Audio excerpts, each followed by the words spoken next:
హరి ఓం శ్రీ మహాగణాధిపతియే నమః. మమ వక్త్రే సరస్వతి తిష్టతు. కలియుగ ప్రత్యక్ష దేవుడైన శ్రీ వెంకటనాథుని అఖిలాండ కోటి బ్రహ్మాండ నాయకి అయిన పద్మావతీదేవిని కన్యాదానమిచ్చిన మహానుభావుడు తొండమండలాధీశుడైన ఆకాశరాజు. తొండమానుడు ఆకాశరాజు యొక్క సోదరుడు, అమిత శ్రీనివాస భక్తుడు. స్వామి ఆజ్ఞపై తిరుమల భవ్య మందిరాన్ని నిర్మాణము చేయించిన ధన్యజీవి. బ్రహ్మాది దేవతలు నిత్యము వచ్చి శ్రీ వెంకటాపతిని సేవించుకునేది తొండమానుడి కట్టించిన ఆలయంలోనే. తొండమానుడు ఎంతటి భక్తుడంటే నిత్యము స్వామితో సంభాషణలు చేసేవాడు. ఇలా ఉండగా ఒకరోజు ఆకాశవాణి నుంచి, ఆహా ఎంతటి పుణ్యము చేసుకున్నావయ్యా శ్రీనివాస, శ్రీనివాసునికి ప్రతి కైంకర్యము నీ చేతుల మీదగానే శ్రద్ధాభక్తులతో రంగరంగ వైభవంగా చేస్తున్నావు రాజా. నీ వంటి విష్ణు భక్తుడు లేనే లేడయ్యా అని అన్నది. అంతవరకు స్వామి గురించి తప్ప ఏ ఆలోచన లేని తొండమానుడు ఆకాశరాజు మాటలు వినగానే, అవును కదా, నా వంటి భక్తుడు అరుదు కదూ అనుకున్నాడు. ఆహా, అహంకారం ఎంత దారుణమైనది! చివరికి మహనీయుడైన తొండమానుని సైతం విడువలేదే. అహంకారము సకల దురాతాలకు మూలం కదా. అహంకార గర్వం ఎంత కొంచెమైనను ఉన్ననా వాడిని నిలువునా దహించి వేస్తుంది కదూ. స్వామి సామాన్యుడా, ఒక్కసారి త్రికరణ శుద్ధిగా శరణి వేడినా పరమ శత్రువునైనా సరే దరిచేరుస్తాడు కదూ. అలాంటి సర్వగుణ సంపన్నుడు మహాభక్తుడు అయిన తొండమానుని పతనం జరగనిస్తాడా? లేదు కదూ. వెంటనే తొండమానునికి గుణపాఠం నేర్పించాలని నిశ్చయించుకున్నాడు స్వామి. ఒకరోజు తొండమానుడు స్వామితో సంభాషించుచు, నా వంటి భక్తుడు ఈ మధ్యగల కాలంలో లేరు. అసలు నేను తప్ప నీకు నిజమైన భక్తులు ఎవరైనా ఉన్నారా దేవాదిదేవా అని ప్రశ్నించాడు. అప్పుడు జగన్నాటక సూత్రధారి అప్పటికి చిరుమందహాసంతో ఉండి సమాధానమిచ్చి ఆ తొండమానునికి గుణపాఠం చెప్పే నాటకాన్ని అప్పుడే శ్రీకారం చుట్టేశాడు.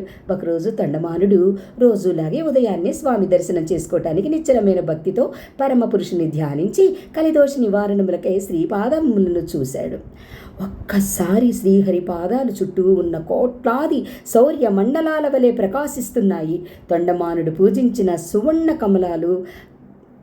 కానీ ఆశ్చర్యం, కన్నులు మినుమిట్లు గొలిపే ఇంతటి సువర్ణ కాంతులతో రాజుకు వాడిపోయిన మట్టి అంటుకొని ఉన్న కమలాల తులసి దళాలు కనబడ్డాయి. ఏమిటి చిత్రం! వేసిన తలుపులు వేసినట్టే ఉన్నాయి. అయినా సుమాలిక్కడ ఎలా వచ్చాయి? నేను స్వామిని స్వర్ణ కమలాలతో తప్ప పూజించను కదా అని తర్కించుకున్నాడు. నేరుగా స్వామినే ప్రశ్నించాడు. ఆ దయామయుడు చిరుమందహాసముతో ఇలా సమాధానమిచ్చాడు. నాయనా, ఇక్కడికి కొంత దూరంలో ఉన్న పేదపల్లెలో ఒక సామాన్యుడు కుమ్మరివాడు ఉన్నాడు. అక్కడ భీముడు, పాపం అతనికి నేనంటే ఎనలేని భక్తి ప్రేమ. అంతకంటే ఇంటి మట్టి గోడలో ఒక గూడు వేసి అందులో నా ఒక కర్ర బొమ్మను పెట్టుకొని అందులో నన్ను భావించుకుంటూ పూజిస్తూ ఉన్నాడు. భక్తుడు ఎక్కడ భావిస్తే అక్కడ దీవించటం నా బాధ్యత కదూ. ప్రహ్లాదుని కథ నీకు తెలియనిది కాదు కదా. పాపం అతనికి మంత్రతంత్రాలు తపోయోగాలు ఏమీ రావయ్యా. అయినా త్రికరణ శుద్ధిగా నిరంతరం నన్నే ధ్యానిస్తూ ఉంటాడు. తాను కుండలు చేస్తున్నా, అన్నం తింటున్నా ఎప్పుడూ నా ఊసే, నా ధ్యానమే తప్ప కులాచారం ధర్మం ఎల్లవేళలా పాటిస్తూనే ఉంటాడు. సూర్యోదయాత్పూర్వమే లేచి తనకు తెలిసిన రీతిలో స్నానాది శౌచములను ఆచరించి నా పేరు స్మరిస్తూ తులసిరాలు సమర్పిస్తాడు. అక్కడ అతడు వేసిన తడాలే నీకిక్కడ కనబడుతున్నాయి. అతనే కాదయ్యా, వారి కుటుంబంలో అందరూ అంతే. నా మాట నా పాట తప్ప వారికి ఏది రుచించదు. ఆ భీమ కులానికి భక్తి పాశాల బందీ అయిపోయానయ్యా నేను అని చెప్తాడు. విషయం తెలిసింది తొండమానునికి. భాష్పాపూరిత నయనాలతో ప్రభు అని ఆర్తితో పిలిచి స్వామి పాదాలపై పడి, జగన్నాథ, నా తప్పు క్షమించు. నా వంటి భక్తులు లేడని అహంకరించాను. నేను చూసిన ప్రపంచం ఎంత, నా అనుభవం ఎంత, నాపై దయ, నా బుద్ధి దోషాన్ని పోగొట్టి నిజమైన భక్తుని చేశావు తండ్రి. ఇదిగో ఇప్పుడే వెళ్ళి భూమిని దర్శనం చేసుకుని వస్తాను, భీమునికి నమస్కరించుకొని వస్తాను, నాకు సెలవు ఇవ్వు అని చెప్తాడు. అన్న సూక్తి ఏది? యద్భా నాహం వసామి వైకుంఠే న యోగి హృదయే రవౌ యద్భక్తా యత్ర గాయంతి తత్ర తిష్ఠామి నారద అన్న సూక్తి ప్రకారం భీముని దర్శనము తీర్థయాత్రగా భావించి రాజు నడుచుకుంటూ వెళ్ళాడు. పుణ్యక్షేత్రాలకు కాలినడకనే ప్రయాణం చెయ్యాలి కదా. భీముని ఇల్లు చేరాడు రాజు. భీముని ఇల్లు స్వామి భజనలతో మారుమ్రోగుతూ ఉంది. వెంకటేశ్వరి ద్వారా ఈ మహత్యమును తెలుసుకున్నాను. సాక్షాత్ ఈ శ్రీమన్నారాయణుడే నీ భక్తిని కొనియాడాడయ్యా. నీ పాదధూళి తాకి పునీతుడిని అవుదామని వచ్చాను అని అన్నాడు తొండమానుడు. చక్రవర్తి ఏమిటి, నా పాదాలు తాకటం ఏమిటి అని అన్నాడు భీముడు. రాజా, అంత పని చెయ్యొద్దు స్వామి.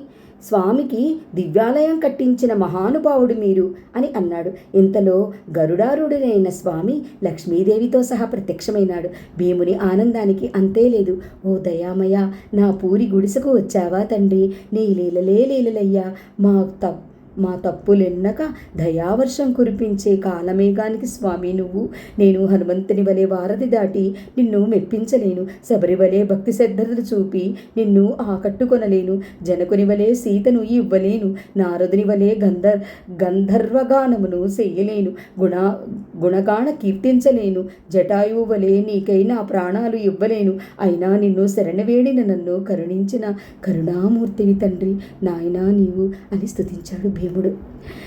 తన్మయత్వంతో అడిగిన మాటలు వేద మంత్రాలు వింటున్నట్లుగా ప్రీతితో విన్నాడు స్వామి. మహాభక్తురాలైన భీముని భార్య తమాలిని కూడా గద్గద స్వరంతో అమ్మని కీర్తించింది. ఆదిదేవుడు మహాలక్ష్మి స్వయంగా తన ఇంటికి వచ్చారని, వారికి ఇవ్వదగిన ఏమీ లేదే అని బిడియపడింది. అది గమనించిన శ్రీనివాసుడు, తమాలిని, నీ చేతిలో ఏది వండి ఇచ్చినా తింటానమ్మా అన్నాడు. అది తమాలిని సంతోషానికి పట్టపగ్గాలు లేకుండా పోయింది. తనకు పెద్దల వలన తెలిసినంతలో యథాశక్తిగా శుచిగా తామరతోళ్లతో వంటకాన్ని వండి లక్ష్మీనారాయణలకు వడ్డించింది. తృప్తిగా ఆరగించారు. అలమేలుమంగా శ్రీనివాసులు తొండమానుడు చూస్తుండగానే దివ్య శరీరధారులై వైకుంఠానికి పయనమయ్యారు. భీమకులాల దంపతులు. అదంతా ఆశ్చర్యంగా చూసిన తొండమానుడు, ప్రభు, నా సంగతి ఏమిటి అని ప్రార్థయపడ్డాడు. అప్పుడు జగన్నాథుడు, రాజా, తరువాత జన్మలో నీకు విరాగివై నా ఏకాంత భక్తుడు అవుతావు. అప్పుడు తప్పక నీకు ముక్తిని లభిస్తాను అని చెప్పాడు తొండమానునికి. ఊరడించాడు.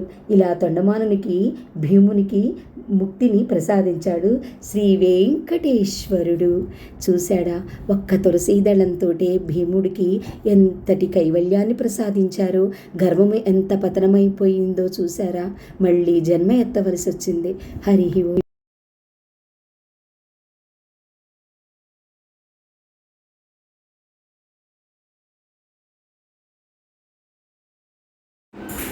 ఓం.